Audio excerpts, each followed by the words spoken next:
biblical? Of course it is.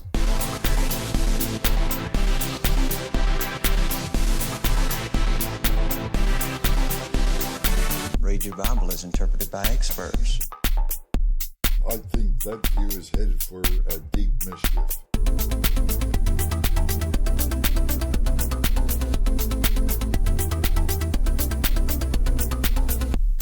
Just remember, it's not a lie if you believe it. Welcome to Mystery Bible Theater 3000. My name is Caleb Hegg. With me, of course, my lovely assistant, Rob Vanhoff. Yeah, it's been a couple of weeks. And actually, Rob and I have been talking about changing the format of Mystery Bible Theater 3000. And more on that at a later date. We'll talk about that more as we get closer to a new season. Coming up quickly, though. And then actually I'll be missing some time in October, middle of October. So you got a couple weeks and then I'm gone again. Going to be doing some family vacationing. That'd be good. So anyway, but today we're going to record a quick video here for you. And I don't know, would you consider this wackadoo? I don't consider this wackadoo. I consider this atheist. Well, because it's not the same kind of wackadoo. This is a completely different register of wackadoo.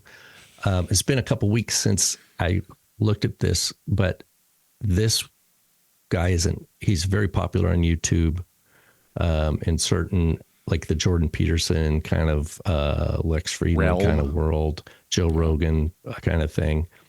And he is an atheist. He's Jewish, but he's an atheist and he's I think he's evolutionary biologist, I think. So he believes like Big Bang, billions of years, evolution. But yet he's sharing opinions about the Bible and he's giving pictures of like framing how he thinks of religion and stuff like that. And I thought, this guy, this is worth, if anybody heard these kinds from him or other people frame things this way, I thought it'd be worthwhile to talk about. Let's kick over to our other view here. And this guy was at Evergreen State College, which is real close to liberal. Caleb. Yeah. Yes, in Olympia. I used to go to music camp there. Yeah. And what he did, he kind of had a Jordan Peterson kind of moment where they were trying to censor him or something. And his conviction about free speech, like put him at odds with the whole campus, like the students and the other faculty. And they ended up canning him. Not surprising. So, there's not. And this was all, For Evergreen State College being so liberal and touting tolerance, they are probably one of the most intolerant universities or colleges that I've ever seen. Anyway, okay, let's go with it. So here we go. This clip, minute and 14 seconds. Let's take a listen. The question is, can we embrace the need to retreat from our hurtling into chaos? And can the religions figure out how anything to... Oh, you're not. Hang on. Let's try to get Rob to hear. Why are you not hearing anything? It might just be too low. The question is, can we embrace the need to retreat from our hurtling? Okay, we're going to try one more thing before we just stop the entire thing here. Audio. What do we have? Microphone. Oh, well, this is why. Hang on just a second. To Skype. There we go. You still hear me, Rob? Let's try this now. One more time. The question is, can we embrace the need to retreat from our hurtling into chaos?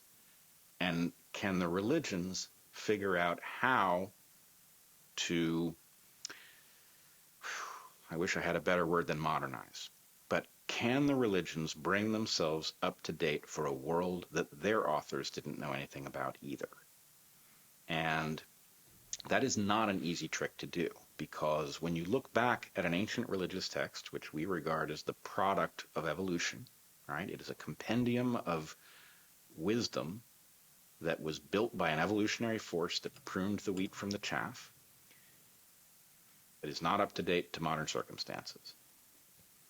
That said, there's nobody on earth who can look at those texts and say, here's the part that's still relevant as written. Here's the part that's relevant, but it's written in such a way that you'll derive the wrong lesson from it. And here's the part that has become toxic because the new circumstances are radically different from the old ones. There's nobody on earth who can do that job. It's Chesterton's fence all the way down. Yeah, so there's actually a lot here. Number one, the religions have attempted to modernize.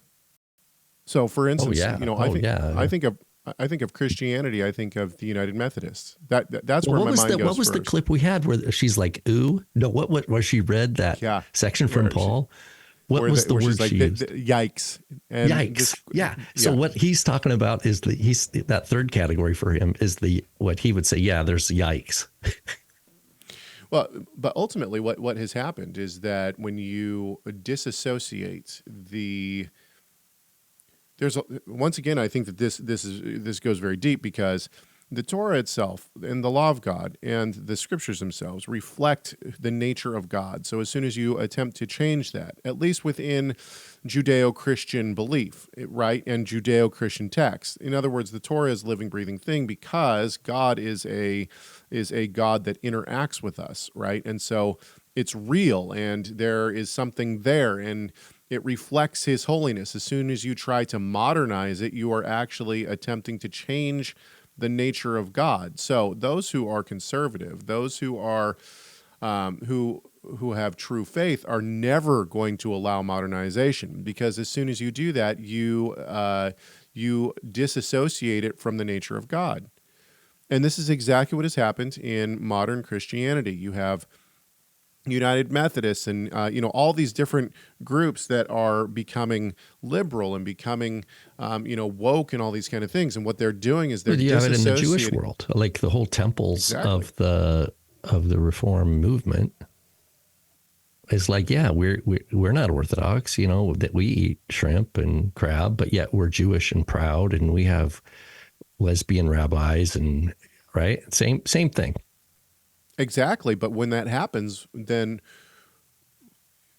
what he is hoping for is seen in these liberal offshoots. But the problem is that because they're not attached to the true God, they offer nothing.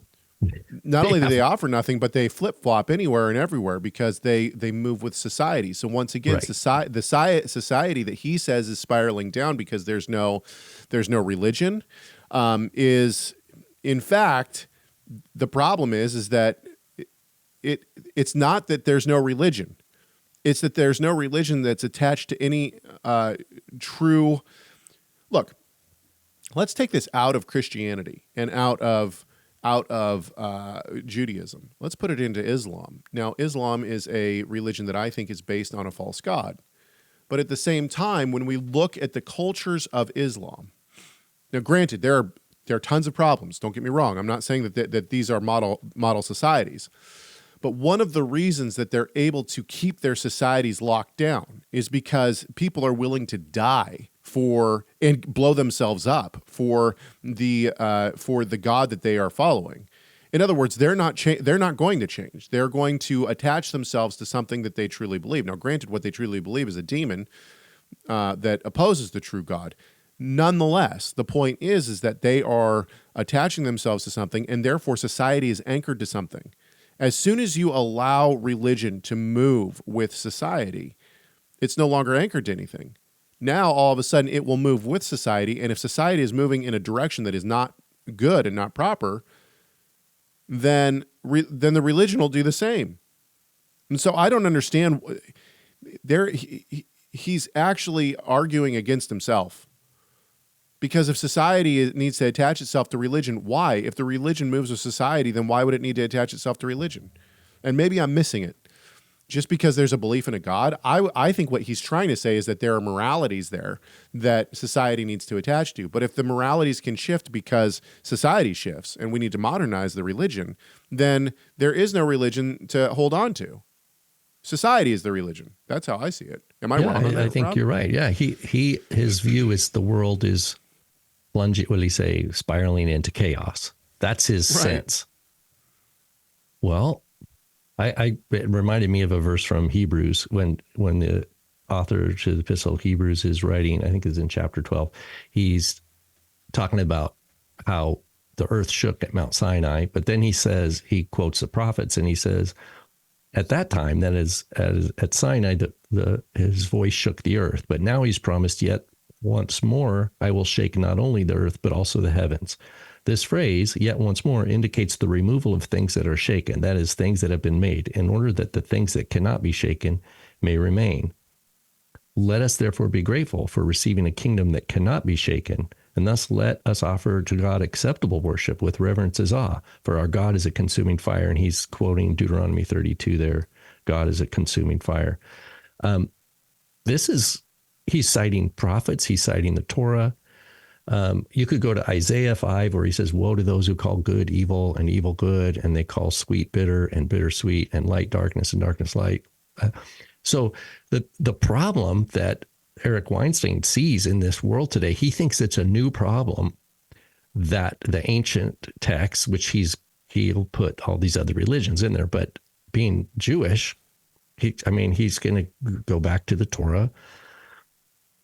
He's going to say, yeah, the people who wrote the Torah or whatever, they were just, it's a production of their society, of evolution, and they tried to stitch together wisdom, but they knew nothing of this spiraling into chaos sense that we feel today. And we feel it today, and therefore we need someone in the world, even though no one exists, who can interpret the Torah for us.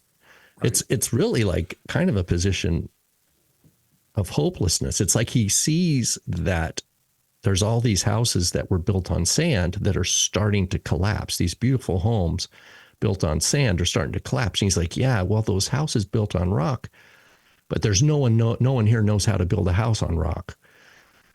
We need someone to discern the difference between rock and sand. He's like, he thinks it's all sand, but he presents it in such there's a smooth, like an academic kind of lingo, because he wants to hold on to that there is no God is his presupposition, but yet he sees the most stable moral systems have a religious kind of element to them. And he's like, from his evolutionary perspective, he's like, oh, how do I have both these things?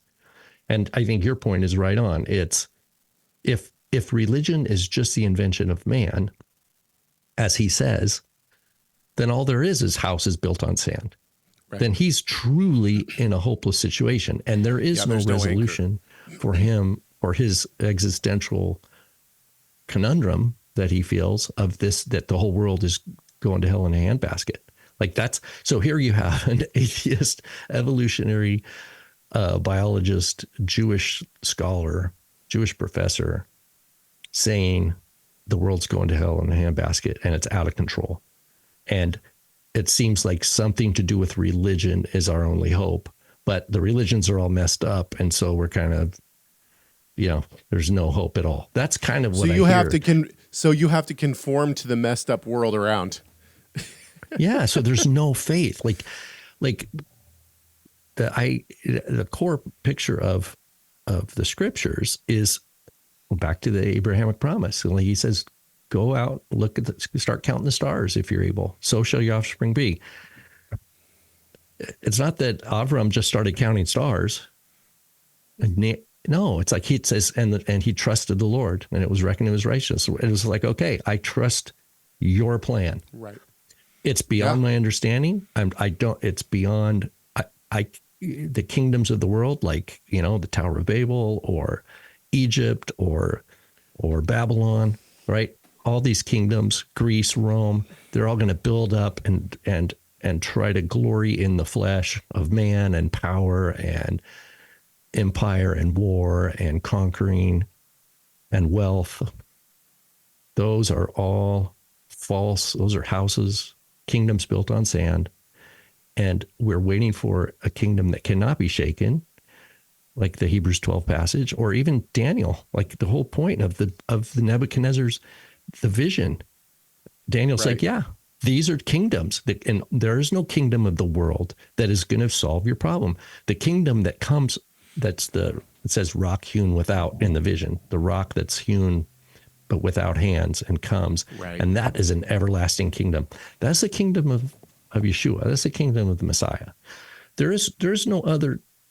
Everything else is sand. I love that hymn. My hope is built on nothing less than Jesus' blood and righteousness. I dare not trust the sweetest frame, but only lean or only trust in Jesus' name. I probably butchered some of that, but the idea is all these appealing things and solutions for problems in the world are incomparable, and they're temporal and incomparable to the peace, the grace, the joy of the love of God, knowing that our sins are forgiven and that He is with us and that He guides us and blesses us, and that's where true life is, not in these trying to find a kingdom in this world that is going to be incorruptible. Right. Because you're not going to find it in this world. Yep. So anyway, this was a little different kind of wackadoo, wasn't it? Well, but I think it's good. And actually, as we start to talk about whether or not, how we might change formats here, it's good to move into maybe some different realms as well. So I think it's actually apropos. I'm probably using that horribly incorrectly, but that's okay. I'm going to use it anyway. All right. We hope that this has been fun for everybody. And if you have a video for us, you can send it to chegg@TorahResource.com, CHEGG at TorahResource.com. And don't forget to subscribe to this YouTube channel. We will be back hopefully next week with some kind of a video of some kind, whether it's wackadoo or not. Who knows? But yeah, we would like to be back for something. So anyway, all right. We will also be back for our normal show on Wednesday. So don't miss our normal show Wednesday, 8:30 a.m. Pacific time. And all right, everybody, have a great day.